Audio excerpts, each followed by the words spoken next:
गर्नु ब्रो म नम्बरमा नि कसैसँग नि बोल्दिनँ के पहिला मेरो कुरा पनि त सुन्नु म बोल्ने भनेको चाहिँ म्यासेन्जरमा हो hello so guys welcome to back YouTube channel हजुरहरू सन्चै राम्रो हुनुहुन्छ होला म पनि ठिकै छु भन्न हुन्छ र म आज एउटा फ्रक किसिमको प्र्याङ्क एन्ड भिडियो बनाउन गइरहेको छु हजुरहरूले हेरेर सुझाव सल्लाह फोन गर्न छोडेर नबोल्नु होला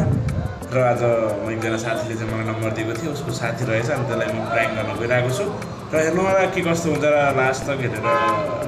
सुझाव सल्लाह दिन नभुल्नु होला ओके गाइस हेलो सन्जय बोलिरहेको कहाँदेखि बोलेको छ होला कहाँदेखि भनेको काम चाहिँ के विशेष काम त केही पनि थिएन कि तपाईँको एउटा सानो काण्डहरू सुनेको थिएँ होइन तपाईँको घर चाहिँ कहाँ पऱ्यो नि अर्घाँस कहाँ नि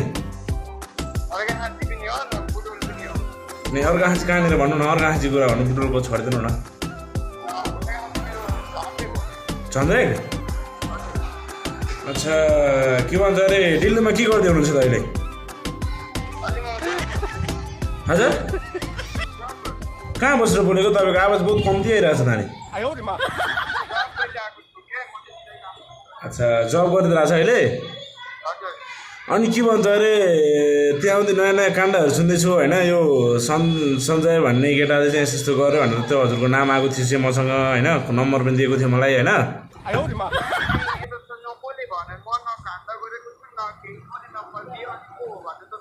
अब नम्बर दिएको मान्छे खुलासा गर्न त कहाँ सक्छ सक्दैन होइन तर चाहिँ तपाईँको बहुत काण्डहरू निक्लेको रहेछ होइन भोलि बिहान समस्या पर्नु सक्छ होइन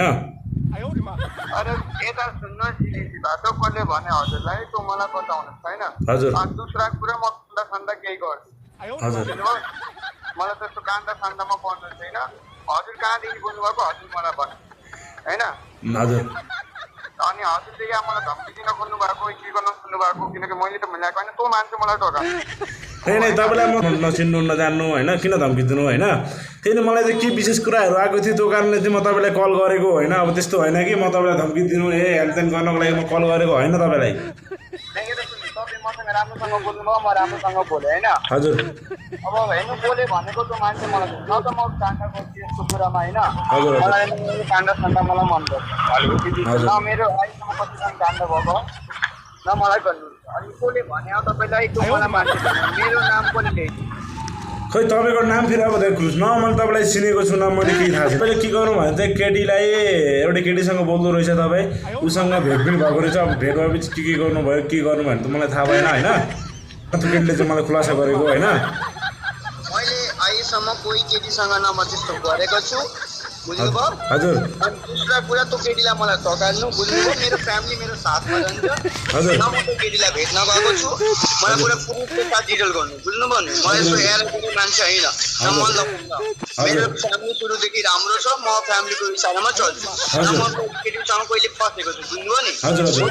बरु पछि मलाई लाइन दिएर म त्यस्तो पारामा चल्दिनँ हजुर मेरो पनि बहिनीहरू घर छ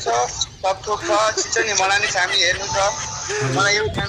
केटीको चक्करमा पर्दैन मलाई धेरै रिस उठेको हर केटालाई या केटीलाई मेरो अगाडिको राम्रो रिस उठ्ने कुरा त के पनि होइन हेर्नु होइन अब हजुरलाई होइन त्यही त म सोधिरहेको कि भाइ मेरो के काण्ड भएको छैन अचानक फोन आएको छ त्यही पनि अब फर्स्टचोटि काण्डको कुरा गरे केटीको कुरा होइन अब काण्ड फर्स्ट आउने कुरा हो त्यो भनेको समाधान गर्नुपर्ने कुरा हुन्छ कि ब्रो मेरो यता कुरा त सुन्नु भाइ कि मेरो मलाई थाहा त होस् कि मेरो यस्तो काण्ड भएको मलाई थाहै छैन यो काण्ड भनेको एक्कासी हुने पहिला गरिसकेपछि बाहिर काण्ड लिक भयो भने चाहिँ बल्ल काण्ड भन्छ त्यसलाई बुझ्नु भएन मेरो कुरा हजुर भन्नुहोस् नराम्रो बोलेको मलाई यस्तो भन्नु सक्छ भन्ने मलाई डर होइन हजुर यार सबै जुन सुकै एरियामा जानु झन्डीभरि जानु होइन मेरो बारेमा सोध्नु मेरो फ्यामिलीको बारेमा सोध्नु होइन तपाईँ एउटा काण्डमा पर्नु भएको छ तपाईँको फोटोहरू मसँग छ होइन उसले फोटो सेन्ड गरेको छ तपाईँ कुन मेसेज गर्नुभएको छ कस्तो खालको मेसेज गर्नुभएको छ सबै तपाईँको आइडियाहरू आएको छ होइन हजुर अब तपाईँको यही नम्बरबाट वाट्सएप आइरहेको छ वाट्सएपमा मेसेजहरू गर्नुभएको रहेछ तपाईँले चाहिँ होइन अब वाट्सएपमा मेसेज गर्नुको कारणले चाहिँ तपाईँको चाहिँ यहाँ चाहिँ तपाईँको पुरै लिकहरू आएको छ कि तपाईँको लिक भइरहेको छ तपाईँको मेसेजहरू सब मसँग छ डिटेलहरू होइन तपाईँले पठाउनु पर्ने हजुर मेरो कुरा त सुन्नु पहिला भन्नुहोस् WhatsApp मा मेसेज गर्यो होला जे मर्जी गर्यो होला हैन तर यो नम्बर मैले भर्खरै पनि पाएको बुझ्नु दोस्रो कुरा यो मेरो दुईटा नम्बर छ एउटा साथीसँग हुन्छ एउटा मसँग हुन्छ अनि तेस्रो कुरा कि मैले आजसम्म न कोही केटीसँग गल्ती गरेको छु हैन यो कुरा सुन्नुभयो नि न मैले आजसम्म कोही केटीलाई भेट्न गएको छु मेरो त कुरा सुन्नुहुन्छ नि त म जब तपाईको सुनिरहेको हैन यति न म त्यो केटीसँग भेटेको सुन्नु न ब्रो के भन्छ तपाईँको त्यहाँ चाहिँ के छ भने चाहिँ तपाईँले मेसेज कस्तो खालको टाइपको मेसेज गर्नुभएको छ भोलि बिहान तपाईँको यो मिडियासम्म गयो भने चाहिँ तपाईँको बहुत काण्ड हुन्छ हेर्नु होइन त्यो बुनु चाहिँ मेरो गाउँको पर्छ होइन त्यो बुनुले चाहिँ मलाई भन्नुको कारणले चाहिँ म तपाईँलाई कल राम्रोसँग सम्झाएको ब्रो हेर होइन मलाई पढाउनु त छैन मैले केही मेसेज गरेको छु मलाई पढाउनु त छैन यार तपाईँले कस्तो खालको मेसेज गर्नुभएको छ नि त मलाई मात्र थाहा छ कि होइन तर चाहिँ उसले मलाई सेन्ड गरेको छ कि अब यसले यस्तो यस्तो भन्दैछ त हेर्नु अब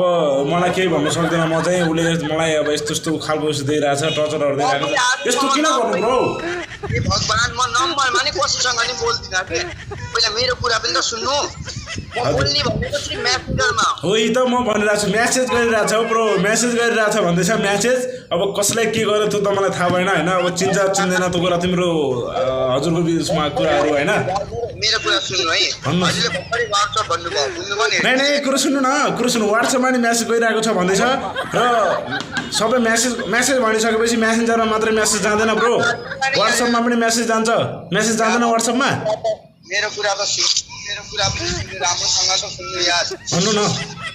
जब म कोही केटीसँग बोलेको छैन हैन त्यहाँ गइसकेपछि तपाईँको कुरा के हुन्छ मिडिया सामु नजाओस् र कानुनी रूपमा चाहिँ नजाओस् भन्ने हिसाबले चाहिँ म यहाँसम्म आएको हेर्नु होइन म कल गरेको तपाईँलाई यदि तपाईँले होइन भनेर अब जस्तै मसँग जिद्दी गर्नु होला तपाईँले भोलि बिहान यो चौकीमा कुरो गयो भने चाहिँ साह्रो पर्दैन तपाईँलाई फेरि जिन्दगी हेर्नु ल यता सुन्नु म तपाईँलाई मेरो WhatsApp ल्याउनु म तपाईँलाई पुरा स्क्रिन रेकर्ड गरेर देखाउन सक्छु जब मसँग त्यस्तो केही छैन अनि होइन म एक त केटीको चक्करमा म कहिले पर्दिनँ होइन दोस्रो कुरा म केटीको लागि म कहिले लड्दिनँ होइन अनि तेस्रो कुरा म केटीको लागि कहिले गलत गर्न सक्छु किनकि मेरो घरमा पनि 2-3टा दिदी बहिनी हुनुहुन्छ होइन मैले कसैलाई नि छोड्नु कि म केटीको कति रिस्पेक्ट गर्छु भने यदि तपाईँलाई भरोसा छैन भने म तपाईँलाई पुरा स्क्रिन रेकर्ड गरेर देखाउन सक्छु होइन यदि मेरो कुनै पनि मेरो गल्ती थाहा पाउनुहुन्छ भने या त उहाँ जो केटी हुनुहुन्छ उहाँले के मिलाएर भन्नुभयो कि त्यो मलाई केही थाहा छैन होइन मेरो कुरा त सुन्नु न हजुरले म पनि कमाउन आएको हजुर पनि कमाउन आएको तपाईँले धेरै राम्रो कुरा गर्नुभयो कि मलाई थाहा थिएन कुनै केटी हो मलाई तपाईँले भन्नुभयो होइन मलाई केही थाहा थिएन स्योर कुरा भन्दैन मलाई के भन्छ अब गाउँठाउँको मान्छे अब एकचोटि सोध्नु पर्यो बुझ्न जरुरी छ नि त यार एकदम राम्रो यो कुरा एकदम राम्रो बुझ्नुपर्छ अब कसैले भन्दैमा त्यस्तो हुँदैन होइन तपाईँलाई म पुरा बुझाउन सक्छु कि अब म कोही केटीसँग आएको म गलत गरेँ म त यो कहिले रेकर्डै राखेको छु कि म कोही केटीसँग गाली दिएको छु ठिक छ के भन्छ गलत फ्यामिली हुनसक्छ तर के हो भने चाहिँ म के सोचेँ भने एकचोटि सोध्नु पर्यो कल गरेर होइन हजुर हजुर अनि गल्ती गरेको मैले भने त मैले गल्ती गरेको छैन तपाईँले मेरो WhatsApp या इमेल केही ल्याउनुहोस् फेसबुक छ तपाईँले मैले डिटेली होइन डिटेली तपाईँ मिडियामा जानु मैले डिटेल तपाईँलाई फोन दिन सक्छु यदि मैले आजसम्म मेरो पुरा रिपोर्ट छ आजसम्म म कोही केटीसँग बोलेँ पनि म कोही केटीसँग नराम्रो बोलेछु भने म बरु के मर्जी गर्नु त्यहाँ सबैभन्दा पहिला केटीको रिस्पेक्ट के भन्दैछ भन्नु त मलाई के भन्दैछ भने चाहिँ उसले मलाई यो केटाले चाहिँ यस्तो यस्तो गरेर मेसेज गर्दैछ दा र मलाई यस्तो यस्तो धम्की दिइरहेको छ टर्चर दिइरहेको छ होइन म दोस्रो कुरा भनौँ किनकि हाम्रो मेरो एउटा लभ परेको छ होइन त्यो पनि मेरो 5 वर्ष भयो होइन मेरो फ्यामिलीलाई पनि थाहा छ उसको फ्यामिलीमा पनि थाहा छ जो यहाँ कोही केटी मसँग रफ बोल्नुहुन्छ अनि म उहाँलाई सिधा भन्छु कि यहाँ मसँग बोल्नु पर्दैन ब्लक गर्नु होइन अहिले कोही केटी जबरजस्ती गर्न जान्छ भने म सिधै ब्लक गर्छु न मेरो आजसम्म कोही केटीसँग मेरो झगडा भयो न त मेरो कोही केटीसँग लफडा भयो होइन अनि त्यो कुरा म तपाईँले फोन गर्नुभयो धेरै राम्रो लाग्यो मलाई खुसी लाग्यो भने यदि म गल्ती तपाईँले म गाली पनि गर्न सक्छु होला होइन अहिले मैले भने त छ तपाईँले मलाई जे पनि गर्न सक्नुहुन्छ होइन ठिक छ ब्रो केही छैन होइन म तिमीसँग एउटा जस्ट प्र्याङ्क गरिरहेको थिएँ होइन कुरो सुन्नु न तपाईँसँग एउटा म सानो कन्टेन्टको लागि एउटा प्र्याङ्क भिडियो बनाएको छु होइन हजुर हजुर अब के कस्तो रिएक्सन आउँछ भिडियो हेरेर थाहा हुन्छ होइन हजुर र म तपाईँको भिडियो युट्युबमा फेसबुकमा हालौँ कि नहालौँ तपाईँको एउटा पर्मिसन पाएको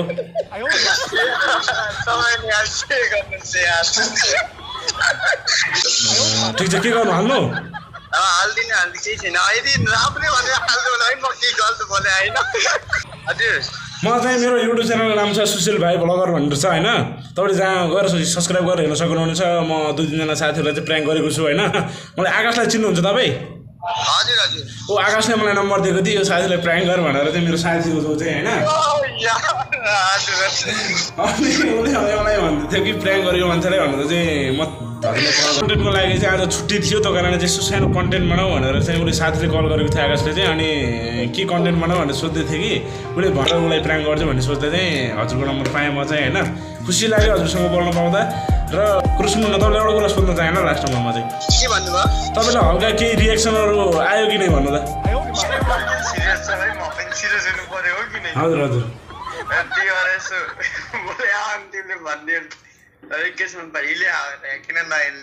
खतरनाक आयो भने रिएक्सन त त्यही भएर के भन्छ नि त कृष्ण साउले सामाजिक सञ्जालमा यस्तो घटनाहरू धेरै घटिरहेको छ होइन त्यही विषयलाई चाहिँ म एउटा सानो कन्टेन्ट गरौँ भनेर चाहिँ बनाएको छु ब्रो होइन र अब दर्शकहरूको हातमा चाहिँ कस्तो कस्तो खालको प्रतिक्रियाहरू आउँछ होइन सुशील के युट्युबमा सुशील भाइ ब्लगर छ होइन हजुर र सो गाइज देख्न सक्नुहुनेछ उसले चाहिँ त्यस्तो खासै केही गरेको रहेनछ होइन र ठिकै आयो प्रतिक्रियाहरू बा लास्टमा भन्यो हल्का सक लाग्यो त्यस्तो केही भएन भन्यो होइन खुसी लाग्यो अब यो भिडियो चाहिँ हजुरको हातमा